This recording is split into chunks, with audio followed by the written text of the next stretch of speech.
সম্মানিত দর্শক ও শ্রোতা, আসসালামু আলাইকুম। বিজ্ঞানী আলবার্ট আইনস্টাইন তার আপেক্ষিক তত্ত্বের গাণিতিক বিশ্লেষণ এবং পদার্থ ও শক্তির অভিন্নতা প্রমাণ করে যে সূত্রটি প্রকাশ করেছিলেন সেটির উপর ভিত্তি করেই পৃথিবীতে পরমাণু অস্ত্র যুগের সূচনা হয়েছিল।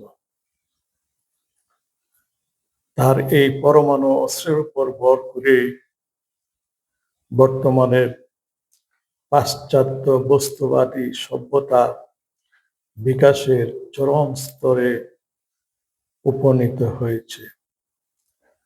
প্রাচ্যের ভাববাদও তার বিকাশের চরম স্তরে উন্নীত হয়ে সেই বস্তুবাদের সঙ্গে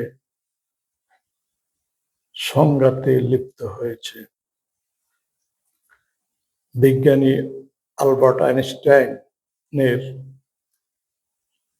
ধর্ম ও বিজ্ঞানের অভিন্নতা তত্ত্বে প্রাচ্যের ও পাশ্চাত্যের এই ভাববাদ ও বস্তুবাদকে পঙ্গু ও অন্ধদের মতবাদ বলে অভিহিত করেছেন,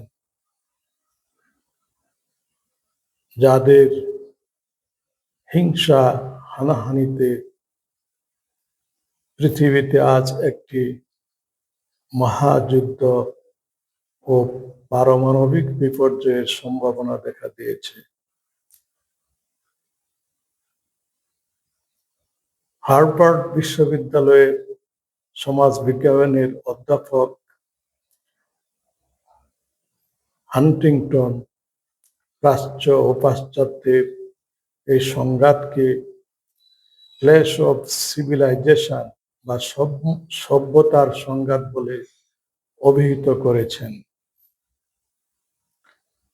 তিনি তার এক গবেষণাপত্রে উল্লেখ করেন যে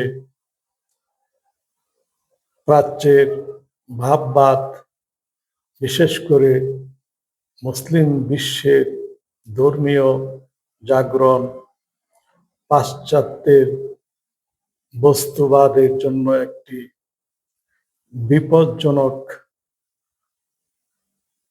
বিষয় হয়ে উঠতে পারে। কাজেই পাশ্চাত্য প্রাচ্যের এই হুমকিকে অঙ্কুরে নির্মূল করার জন্য ব্যাপক প্রস্তুতি গ্রহণ করেছে।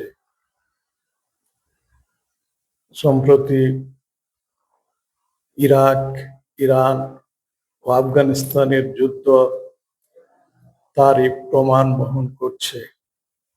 বর্তমানে ইরান, ইসরায়েল ও আমেরিকার মধ্যে যে সংঘাত দেখা দিয়েছে সেটি সেই হান্টিংটনের তত্ত্বকে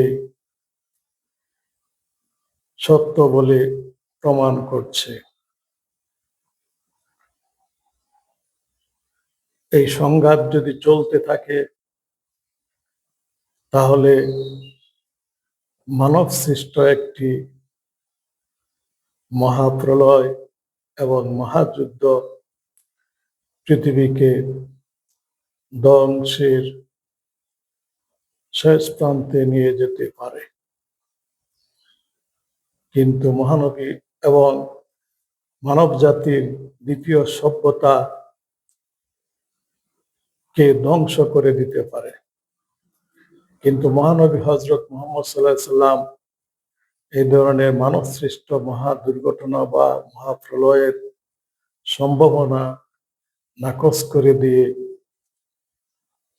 একটি হাদিসে বলেন যে কিয়ামত হতে যদি একদিন অবশিষ্ট থাকে তাহলে আমার বংশে একজন নেতার আবির্ভাব হবে, যিনি পৃথিবীর পাপ রাশিকে পুণ্য দ্বারা, জুলুমকে ইনসাফ দ্বারা এবং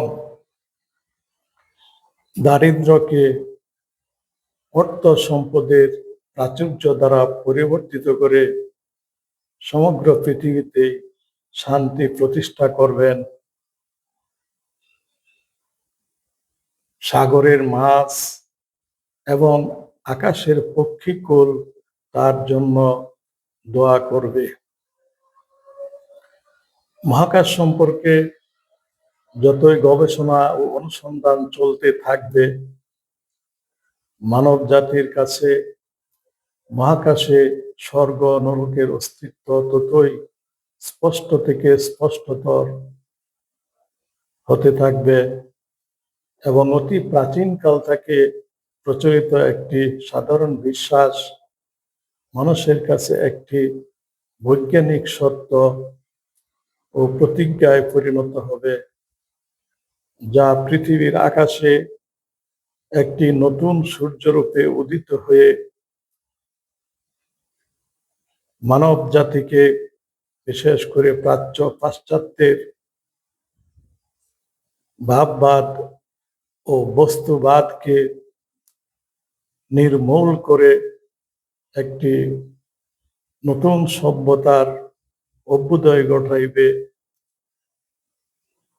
মানব জাতিকে নরকের অগ্নিকুণ্ড থেকে পরিত্রাণের জন্য সকল প্রকার অন্যায় অস্বাভাবিক কাজ থেকে বিরত করবে এবং মহাকাশের চিরস্থায়ী স্বর্গে যাওয়ার জন্য একটি সুন্দর ও সুশৃঙ্খল জীবনযাপন করতে সচেষ্ট করবে।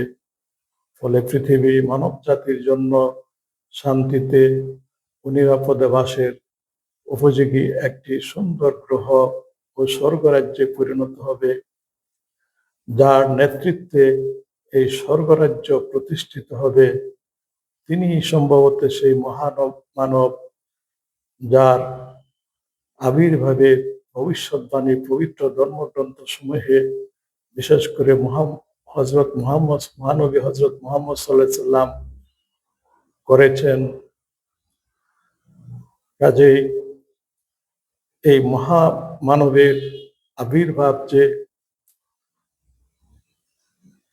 অতি নিকটে, তা আমরা আজ জোর দিয়ে বলতে পারি। 1400 বছর পূর্বে মহানবী হজরত মুহাম্মদ সাল্লাল্লাহু আলাইহি সাল্লাম যখন পৃথিবীতে আসেন, তখন পৃথিবীতে একটি আইয়ামে জাহেলিয়াত বা অন্ধকার যুগ চলতেছিল। তার আবির্ভাবের ফলে তিনি একটি সূর্যরূপে পৃথিবীতে সে যুগে আবির্ভূত হয়ে একটি অসভ্য ও বর্বর জাতিকে একটি সুসভ্য ও পৃথিবীর শ্রেষ্ঠ জাতিতে পরিণত করেছিলেন।